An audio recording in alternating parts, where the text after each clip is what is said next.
হচ্ছে ভারতের মোস্তাফিজুর রহমান। তার মানে বোঝা যায় যে বাংলাদেশের ক্রিকেট যে অত্যন্ত গুরুত্বপূর্ণ। আর আজকের খেলার কথা বা গতকালকের খেলার কথা যেটি বলবে, এটি বাংলাদেশের ভালো যায়নি, বাংলাদেশ ভালো খেলতে পারেনি। একটা পর্যায়ে সম্ভাবনা ছিল, সাকিবের ক্যাচ মিসের কথা বলা হয়েছে। দর্শক যেটা হয়, বিজয়ী হলে আনন্দিত হয়, হেরে গেলে কষ্ট পায়, খেলোয়াড়দের উপরে কিছুটা ক্ষোভ তৈরি হয়। আমি বলবো যে সাকিব যে ক্যাচটি মিস করেছে, সাকিব আমাদের কোন মানের খেলোয়াড় সেটি আমাদের মাথায় রাখতে হবে। এবং সাকিবের ক্যাচটি মিস করার কারণে দর্শক হিসেবে আমরা যতটা কষ্ট পেয়েছি, দুঃখ পেয়েছি, সাকিবের কষ্ট এর চেয়ে আরো অনেক বেশি। সুতরাং আমরা যেন খেলাকে সেইভাবে দেখি। একটি ম্যাচ পরাজিত হয়েছি, সামনে আমাদের আরো খেলা আছে, আমরা খেলবো, নিশ্চয়ই বাংলাদেশ ভালো খেলবে। বাংলাদেশ ক্রিকেট অত্যন্ত ভালো অবস্থাতে আছে, বাংলাদেশ দল আগামী ম্যাচগুলো নিঃসন্দেহে ভালো খেলবে। ধন্যবাদ। আপনি জানেন যে অ্যামনেস্টি ইন্টারন্যাশনাল একটা রিপোর্ট প্রকাশিত হয়েছে 2015-2016-তে। সেখানে রিপোর্টের বাংলাদেশ চ্যাপ্টারে যেটা বলা হয়েছে যে বাংলাদেশের স্বাধীন মত প্রকাশের যে সুযোগ সেটা কমে যাচ্ছে। দেখেন, স্বাধীন মত প্রকাশের সুযোগ কমে যাচ্ছে কি যাচ্ছে না, এটা নিয়ে বাংলাদেশে এখন এই অ্যামনেস্টির এই রিপোর্টটি নিয়ে একটি বিতর্ক তৈরি হবে। এক পক্ষ বলবে যে না, এখানে মত প্রকাশের কোনো সমস্যা নাই, গণমাধ্যম স্বাধীনভাবে কাজ করছে, এরকম টক শোতে আমরা এসে কথা বলছি, পত্রিকাতে লেখা হচ্ছে, এক পক্ষ এটি বলবে। আরেক পক্ষ বলবে যে এখানে মত প্রকাশের স্বাধীনতা বা মানুষকে ভয় ভীতি দেখানোর একটি ব্যাপার কাজ করছে। আমি সরাসরিভাবে ওই মন্তব্যে যদি কি অবস্থা সেটার দিকে সরাসরিভাবে না গিয়ে যদি উত্তরটি একটু অন্যভাবে দেই আপনার এই প্রশ্নের। দেখেন, বর্তমান সময়ে সংবাদপত্র বা একটি সংবাদপত্র বা দুটি সংবাদপত্র, দুজন সম্পাদককে কেন্দ্র করে যে বিষয়গুলো আলোচনা হচ্ছে, প্রধানমন্ত্রীর উপদেষ্টা কথা বলেছেন, প্রধানমন্ত্রী নিজে কথা বলেছেন, প্রধানমন্ত্রী নিজে কথা বলতে গিয়ে তীব্র সমালোচনা করেছেন, সংসদে একাধিক দিনে আলোচনা হয়েছে।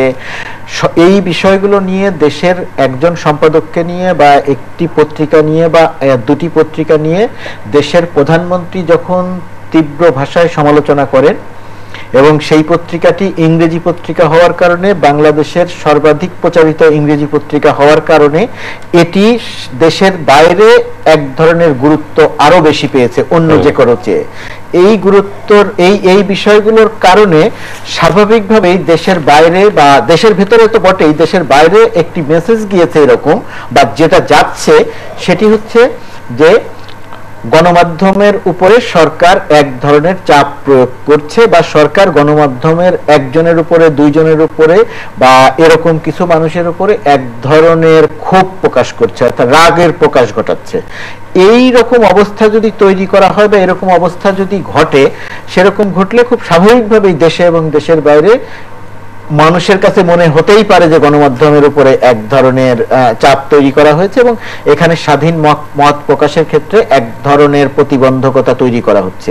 এখন সরকারের পক্ষ থেকে যতই জোর দিয়ে বলা হোক যে না, মত প্রকাশের ক্ষেত্রে কোনো সমস্যা নাই, কিন্তু একটি পত্রিকাকে কেন্দ্র করে যদি এরকম কথা আলোচনা হয়, সংসদে আলোচনা হয়, প্রধানমন্ত্রী কথা বলেন, দলের অন্যান্য মন্ত্রী বা নেতারা যদি কথা বলেন, তাহলে সেই সংবাদপত্রটির বাইরেও অন্যান্য সংবাদপত্র বা অন্যান্য প্রচার মাধ্যম বা অন্যান্য গণমাধ্যমের ভিতরে এক ধরনের সেলফ সেন্সরশিপ যদি তৈরি হয়ে যায়, সেটা খুব অস্বাভাবিক ব্যাপার না। আমার ধারণা যে অ্যামনেস্টি ইন্টারন্যাশনাল বলেছে বলেই এই বিষয়টি আমাদের আলোচনা হতে হবে, বিষয়টি তেমন নয়। অ্যামনেস্টি ইন্টারন্যাশনাল বললেও দেশের যে অবস্থা সেটা আমরা জানি, সরকার সংশ্লিষ্ট লোকজন জানেন, সরকার জানেন। আমাদের প্রত্যাশা থাকবে যে বাংলাদেশের মত প্রকাশের স্বাধীনতাকে কেন্দ্র করে যে বিষয়টি আলোচনা হচ্ছে, দেশের বাইরে যেভাবে সংবাদ যাচ্ছে, এই সংবাদগুলো যাতে সেইভাবে না যায়, সরকারের কথা, কাজ এবং আচরণের মধ্য দিয়ে যাতে এটা দেশের বাইরের গণমাধ্যমের কাছে বা দেশের বাইরের অন্যান্য ব্যক্তিবর্গের কাছে বা প্রতিষ্ঠানের কাছে, এমনকি দেশের মানুষের কাছে যেন এমন তথ্য না যায় বা এমনটি মনে করতে তারা বাধ্য না হন যে সরকার কথা, কাজ এবং আচরণ দিয়ে গণমাধ্যমের উপর এক ধরনের চাপ তৈরি করছে। এটি যদি যদি সরকারের উপলব্ধিতে আসে, তাহলে আমার ধারণা যে অ্যামনেস্টি ইন্টারন্যাশনাল যাই বলুক না কেন, দেশের উপরে সেটার প্রভাব পড়বে না। আর যদি সেটা না করা হয়, তাহলে এরকম আরো অনেক প্রতিষ্ঠান বলবে এবং বাংলাদেশ তার এক ধরনের ভাবমূর্তিগত জায়গাতে এক ধরনের সমস্যায় পড়বে দেশে এবং দেশের বাইরে। দৈনিক ইত্তেফাকে যে শিরোনামটা হচ্ছে ইউপি নির্বাচন সুষ্ঠু না হলে দেশে হতাশার সৃষ্টি হবে। তো আপনি জানেন যে ইউনিয়ন পরিষদ নির্বাচনে ইতিমধ্যেই বিএনপি বলছে 83টা ইউনিয়ন পরিষদে তারা কোনো ক্যান্ডিডেট দিতে পারে নাই। এখন যে কোনো একটি দেশে একটি কাজ যদি স্বাভাবিকভাবে না হয়, তাহলে এক ধরনের হতাশা তৈরি হয় যে যেভাবে হওয়ার কথা ছিল কাজটি সেভাবে হলো না। এখন একটি নির্বাচন হবে, সেই নির্বাচনটি আপনার যে কোনো পর্যায়ের নির্বাচন হয়, আর এই নির্বাচনটি হচ্ছে একেবারে তৃণমূল পর্যায়ের নির্বাচন। আমি জানি যে বাংলাদেশের সামরিক সরকারগুলোর সময়েও যখন দেশে জাতীয় নির্বাচন বলতে কিছু ছিল না, সেরকম সামরিক সরকারগুলোর সময় এই সমস্ত নির্বাচনও কিছু সংঘর্ষ হতো, কিছু দুর্ঘটনা ঘটতো, কিন্তু মোটামুটি ভাবে জনগণ ভোট দিতে পারতো, ভোটাররা ভোট দিতে পারতো। কিন্তু এখন বাংলাদেশের নির্বাচনের যে ধারা তৈরি হয়েছে, সেই ধারায় বিগত কয়েকটি নির্বাচনে দেখা গেছে যে নির্বাচনে ভোটারদের আর ভোট দিতে হয় না। এই যে ধারাটি বাংলাদেশে তৈরি হয়ে গেছে, এটার প্রতিফলনের একটা আশঙ্কা তৈরি হয়েছে যে ইউপি নির্বাচনে এর একটি প্রভাব পড়বে, যেই কারণে আপনি যেটা সংখ্যা বলছেন 80টি, এটা প্রথম পর্যায়ের নির্বাচন, পরবর্তী পর্যায়ের নির্বাচন হলে এই সংখ্যাটি আরো বাড়বে।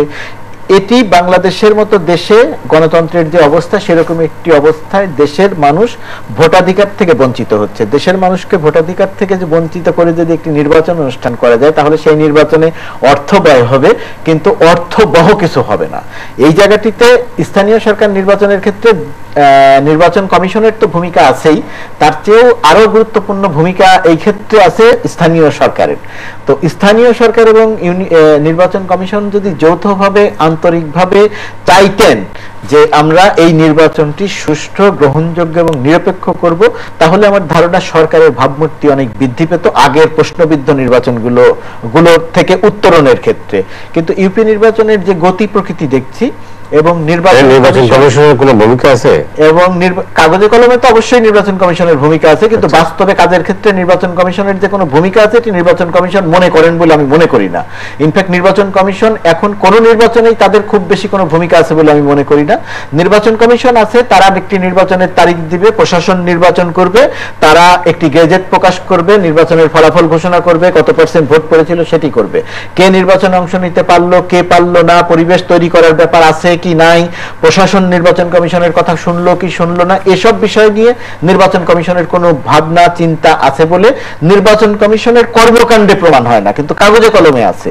এখন এরকম একটি নির্বাচন কমিশন যদি এত নির্ভাবনায় থাকে, ভোটারদের ভোটাধিকারের জায়গায় যদি নির্বাচন কমিশনের কোনো ভূমিকা না থাকে, নির্বাচন কমিশন যদি তার কাজের এখতিয়ার এই পর্যায়ে না মনে করে, নির্বাচন কমিশন যদি মনে করে যে কে নির্বাচনে অংশ নিতে পারলো আর কে নিতে পারলো না, কার ব্যালট, কার মনোনয়নপত্র ছিঁড়ে ফেলা হলো, কারটা জমা দিতে পারলো না, কে জমা দিতে পারলো, এটি দেখা নির্বাচন কমিশনের দায়িত্ব নয়, বা নির্বাচন কমিশন প্রশাসনকে এটি দেখতে বলতে পারে না, তাহলে তো নির্বাচন কমিশনের কাজ অনেক ছোট হয়ে যায়। তা আমার ধারণা এই নির্বাচন কমিশন তার নিজের সুবিধার জন্য তারা তাদের কাজের গণ্ডিকে অনেক ছোট করে নিয়েছে। কে নির্বাচন করতে পারলো না পারলো এটি নির্বাচন কমিশন তার কাজ মনে করছে না। নির্বাচন কমিশন মনে করছে যারা নির্বাচন করতে পারবে করবে, যারা ভোট দিতে পারবে দিবে, তারা একটা গেজেট প্রকাশ করবে, ভোটের ফলাফল ঘোষণা করবে, এবং নির্বাচন কমিশনের কাজ এর মধ্যেই সীমিত থাকবে। এরকম করে নির্বাচন কমিশনের কাজ অনেক ছোট হয়ে গেছে, কাজ অনেক কমে গেছে।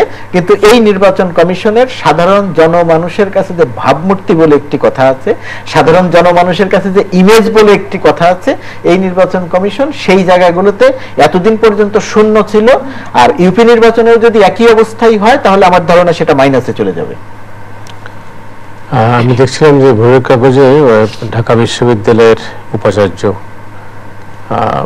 আরেফিন সিদ্দিক সাহেব বলছেন যে সত্য উদ্ঘাটনে চাই অনুসন্ধানী সাংবাদিকতা।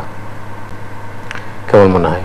এটি খুব ভালো ব্যাপার যে সত্য উদ্ঘাটনে অনুসন্ধানী সাংবাদিকতার বিপদটা কি? হ্যাঁ, অধ্যাপক আরেফিন সিদ্দিক সাংবাদিকতার শিক্ষক, তিনি